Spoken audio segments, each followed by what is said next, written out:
Hey, good morning, friends. Welcome back to Second Cup. It is Thursday, and this will be the end of our week. I want to say at the outset on this last day of the week, I feel like it's something like Discovery Channel's Shark Week. This is Divorce Week. It's been a really tough week to be able to think through these topics again, but I think it's really important to handle the Word of God as it comes along, to not be topic driven so much, but to be, again, thinking about what does the Word have to say about life in general and me in specific. And I hope that this has helped you work through this issue. Well, hey, let me go back to what we talked about yesterday. Remember, we talked about this image of stripping down the chair to its original intent and to bring it back to its full glory. What it was intended to do by the author or designer, by the builder. And we see very clearly that from yesterday that we shouldn't break up marriages at all. We should restore them. Even if it looks like it's a lost cause and it's a foregone conclusion, maybe even on its last legs, ready to be thrown into the dump, be a restorer. Be a person who is eager to help a person make progress. Unfortunately, a lot of times when we get involved, when people finally open up and say it's over, it's been going on for a long time, there's a lot of baggage, we can't restore it, we just give up. They have let some things build up, and there is going to be a lot of work. Again, I often say to people, if it took you 12 years to get to this point, don't think we're going to fix it in 12 one-hour sessions. It's going to be a process, and we've got to work at it to build it back up. It's going to take a lot of time. There's a lot of times when we get into restoration of furniture, for example, that there's a real temptation to go, you know what? I can buy new for less than it's going to cost me to repair this. I can buy new or get something at the supermarket or at the department store online even for a lot less than the energy and time and effort than to repair this. It's not worth it, and we're tempted to throw things away. Well, as a restorer of broken things and as a pastor, I can tell you both are worth it. Putting things back in their original intention and seeing the glory of what was intended is really great. Also remember from yesterday that God's ideal from the beginning is one man, one woman for life. This is the ideal pattern, that God gave them together, and they're to be bound together, and don't let anybody take them apart. That's the last part of the verse that I didn't read yesterday, but I want to read today. I'll start there. Therefore, a man, this is verse 7, a man shall leave his wife and leave his father and his mother and hold fast to his wife, and the two shall become one flesh. So they are no longer two, but one flesh. Here's verse 9. This is the verse I want to read today as we start. What therefore God has joined together, let no man separate. Again, this is a divine union. This is does what it's designed to do. When the unity and the glory of becoming one is perfect and everything is going as it should be, gorgeous. However, it isn't always that way, is it? There are nicks and scrapes and bumps and bruises and wounds. Marriage is tough. It's the hardest thing you'll ever do, but it's the greatest place for you to display holiness in discipleship. It's a place to display the saltiness of the gospel, the goodness of being in relationship with God. It's only there that we have this opportunity to make sure that marriage works and looks like God intended it. Without it, you are without hope. And so as Jesus is describing this to the Pharisees who are trying to trap him, and also to the disciples, they can't quite get their hands on it. And so verse 10 says, and in the house, the disciples ask him again about this matter. Do you understand what's going on? The disciples are hearing this and they're scratching their heads. Wow, Jesus is elevating marriage. Marriage is a tough thing.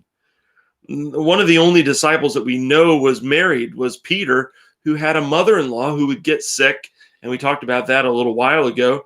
But perhaps some of the other guys have thought about following Jesus, and it's cost their family some things. It's caused a separation for a while. And they may be thinking, you know what, am I supposed to just divorce my wife? Am I supposed to put her away and just go into full-time ministry? And Jesus begins to talk about them with him in the house. It's the pattern that Jesus has followed. His custom is to teach the large groups, and then as the smaller groups come along and ask questions, to debrief with them. Maybe there's something in there for a basis for small groups in our churches, that we have the large group as the pastor shares the sermon, and then a smaller group that kind of unpacks. So how does that apply to us today? That's just a hypothetical. It's not a demand or a rigor. You just take it for what it is. That's an extra sermon, if you will. But here it is in the house, the disciples ask him again, and he says to them, whoever divorces his wife and marries another commits adultery against her. And if she divorces her husband and marries another, she commits adultery. Right? Putting both men and women on the equal footing. Divorce and remarriage, he says, is adultery. And I don't think it's divorce is so much adultery as it's the divorce and the remarriage. The divorce and being married to another person, not your wife. The separation that's caused here by divorcing, breaking apart, what God has put together, you're breaking apart, and then you're trying to join yourself by your own strength to another person. That's adultery. Adultery is a word that's used in the New Testament 27 times. And each of those times it's used in the restricted sense of an immoral sexual activity with a person married to someone else. You may have dissolved the ceremonial or the civil union, but it's the union that God has put together in covenant that is the most 19, a similar parallel passage where Jesus with his disciples. May I suggest to you that if you must divorce, state the reason, separate, and then stay single. Will you let me turn over? Again, we don't want to ruin what Mark is trying to communicate, but I think by looking at Matthew's account and how he describes this conversation, I think there's something to be learned here. And so in Matthew 19, as Jesus is talking with him about a divorce, he comes down to this spot and he says, I say to you, whoever marries his wife or divorces his wife except for sexual immorality and marries another commits adultery. Right? He clarifies sexual adultery seems to be one of these reasonable reasons for divorcing. And then he says, not everyone can receive this saying.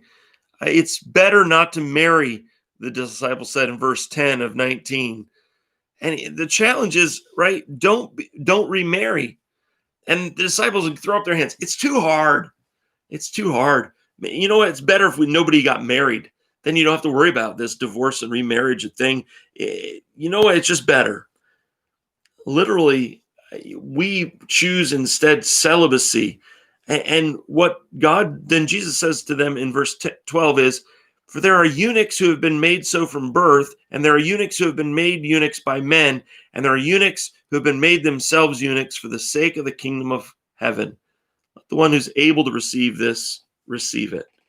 Right? And so you can say divorce and remarriage, if that commits adultery, we don't want to be in adultery.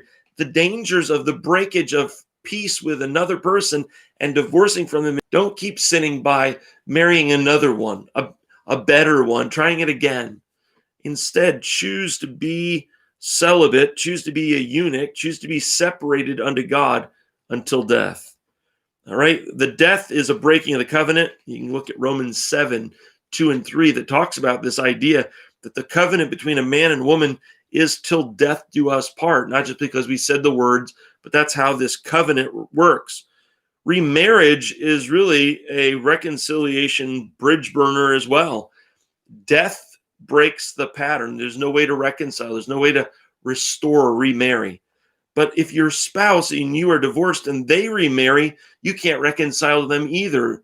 And so often I will counsel someone that's considering divorce and they say, no, there's no way we can repair it. Fine, separate. Give her a certificate of divorce and separate, but remain single. Remain single for the glory of God. Do the hard thing for holiness. Do the best thing here. So remarriage is a bridge burner. It literally stops the ability from being able to reconcile. You can't put it back again. because they've joined with another. They're in this immoral, I would say, adulterous relationship. They've not considered the original covenant as holy enough to stay separate. May I just say to you that James Edwards, another Edwards, said it this way: the question of our day is of impermanent commitments and casual divorce is whether we as Christians will hear the unique call of Christ to discipleship in marriage. What is he saying? Marriage and even divorce is a great opportunity for us as Christians to display what it is to be in relationship with God and to do hard things towards holiness. Things that seem too hard, too difficult. Maybe it's better I'd never got married at all. Well, no, it's better that you keep to God's ideal. It's better that you restore that in any way possible. While there's life, while there's no remarriage on the other partner, there's a possibility. You say, no way, you don't know my situation. No, work towards that end. You be salty. You do everything you can to preserve holiness in you, and then seek to do the same in your spouse. Well, she doesn't want anything to do with me. Pray for an opportunity and stay single. Stay to the glory of God and the holiness that is in God. Can I just finish Divorce Week, Shark Week? Can I just finish this week by saying this? God doesn't throw away divorced people. If you have had a divorce in your past and you are living in that singleness, or even if you have remarried and now you realize that's adultery, confess that before God. God doesn't throw you away. The church should not throw you away either. We at First Baptist Church at Attica, we want to be a healing church. You may never fully recover from it. It's a death. It's a grief that is so painful that it needs people to come alongside you. I don't throw you away. Divorced people are not second-class Christians. They're not throwaways. They're not exile. First to God, and then perhaps, if there's been no remarriage, to your spouse. You say that could never happen. Yeah, except for God. The goodness of the gospel is, and so were such were some of you. So were you before the gospel, and now the gospel has changed everything.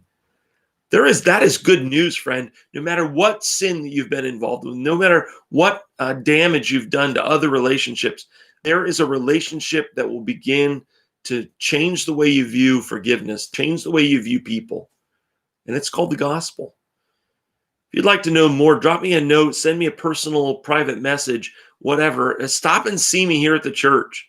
As you think about these things, may you be enriched. May you be glorifying God by doing hard things for holiness. And may he be pleased to see you working the gospel out with fear and trembling. This is your salvation, that you have a relationship with the one who is true, who loves even broken people, especially broken people. As a broken person, I say that to you, an encouragement to you, and I'm praying for you because I love you.